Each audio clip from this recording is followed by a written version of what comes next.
मकतूल वारिस के चचा साद भाई इस केस के मुद्दई हैं। मुद्दई मुकदमा क्या कहते हैं वारिस के हवाले से, ये हम इनसे बात करते हैं। अस्सलाम वालेकुम। वालेकुम सलाम। क्या हाल चाल है, आप ठीक हैं? अल्लाह का शुक्र। वारिस के हवाले से बताइए कि वारिस की ज़िंदगी कैसी चल रही थी? वारिस की ज़िंदगी बहुत अच्छी चल रही थी। ये बस उनके किराएदार उसने रखा था बैठक में अपनी में, वो किराएदार जो रखा है तो उसका ना उसकी बीवी के साथ उसके ना तल्लुकात बन गए थे, जिसकी वजह से वो बीवी अपनी को वारिस मारता था, वो जाके चढ़ाता था, ऐसे उसका आना जाना बन जाहिर है वो मना करता होगा अपनी बीवी को कि ना करो इस तरह। जी जी, तो इसीलिए वो मारता था उसको, वो जाके छड़वाता था उसे। उसी की वजह से वो ना उसका तल्लक बन गया। उसकी बीवी ने उसको साथ मिल के उसको बोला कि इसका कुछ करें, इसको समझाएं या मारें। एक उसके साथ अफजाल लड़का है, ये दोनों उधर बैठक में रहते थे। ये उसको बोलती है कि इनको थोड़ा सा मारो या जैसे भी है ना, ये मुझे रोज़ ऐसे जो मारता पीटता है ना, ये मेरी जान छड़ाएं इससे। तो उन्होंने एक दिन इसको शाम को रात को ले गए हैं कहीं इधर शरकपुर वाली तरफ, तो उधर आके उन्होंने ना रात को उसके ये पीछे फैर मार दिया। तो ये फैर मार के दोनों ही घर चले जाते हैं। तो इसकी बीवी को जाके बताते हैं हम उसको मार रहे हैं, अगर तुमने भी किसी को बताया तो आपको भी मार देंगे। हो सकता है ऐसे ही उन्होंने कहा हो, आपके बच्चों को भी मार देंगे, तो आपने किसी को बताना नहीं। तो हम ऐसे कुछ चलता रहा केस। ये पुलिस वालों के पास लाश मिली, इनको किसी ने बताया कि इसको एक लड़के को गोली लगी है, तो आप जाएं उधर पड़ा। ये गए हैं मोहम्मद सैन वगैरह, इन्होंने जाके हॉस्पिटल ले गए हैं। ये सांसें अभी चल रही? हाँ, सांसें चल रही। तो ये जनरल हॉस्पिटल ले गए हैं जी। उधर जाके इन्होंने उसकी केयर की है, लेकिन वो गोली इतना खून निकल चुका था, 4 बजे उसकी डेथ हो गई है।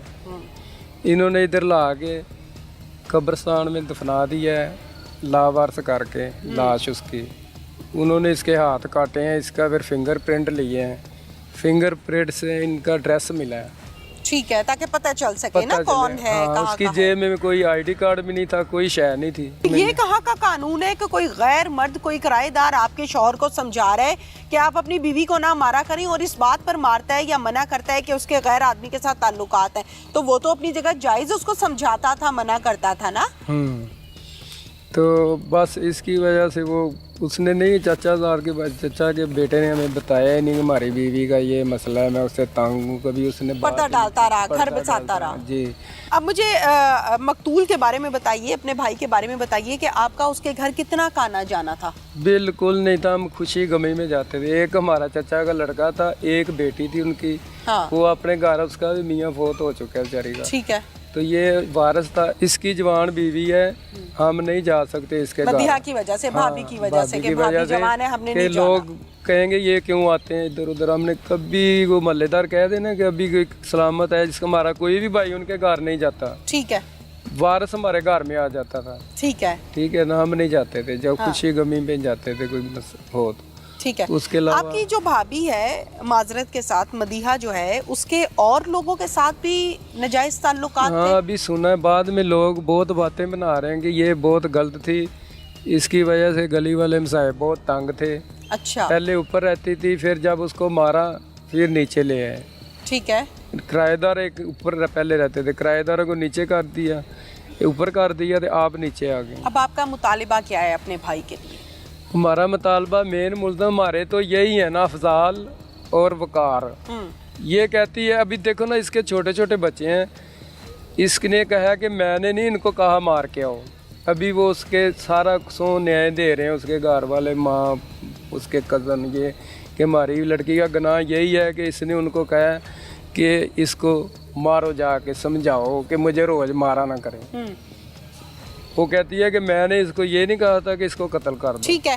आपने ये कहा था या आपने ये नहीं कहा था? आपका घर जब घर से लापता है आपका शौहर, तो फिर आपका काम नहीं बनता पुलिस को बताना, राब्ता करना किसी से कि मेरा शौहर मिल नहीं रहा? सवालिया निशान है ना। जी जी, नहीं उन्होंने नहीं बताया, किसी को नहीं पता। वो नहीं कह रही राब्ता किया ना मदीहा ने, ना पुलिस से किया ना किसी और किसी से नहीं किया ना। ये मेरा शौहर नहीं मिल रहा। हाँ, वो बस जो भी पूछता था कहती थी कि वो काम पे गया हुआ है, हफ्ते बाद आ जाता है खर्चा। ये अभी कहती है कि जब पकड़े गए ना, जब कहती है कि इन्होंने मुझे धमकियाँ दी हुई थी कि हमसे वो गलती से मार गया, हमने वो हमारे साथ लड़ रहा था, हाथों-पाई कर रहा था, हमने उसको गोली मार दिया है।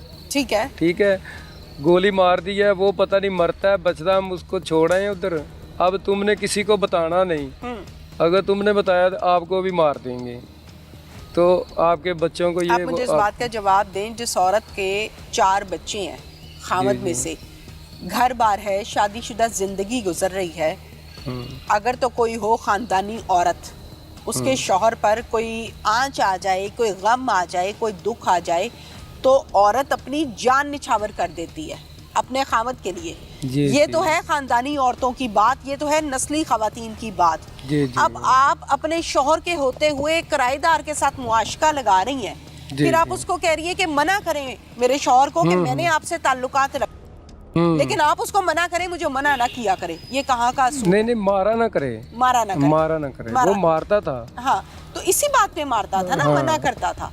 उसको ये नहीं पता था कि ये बेड वाले के साथ इसके तल्लुकात हैं। अच्छा, और लोगों की उसको पास कहते आती थी, और लोगों की आती थी। हाँ। यानी कि उस शख्स को, उस मासूम शख्स को, उस मकतूल को ये तो मालूम था कि मेरी बीवी गैर लोगों के साथ आशिकी माशूकी लगाती है। जी जी, ठीक है ना जी, ये तो क्लियर था ना उसको। हाँ जी, इसकी वजह से मारता था, इसी वजह से मारता था।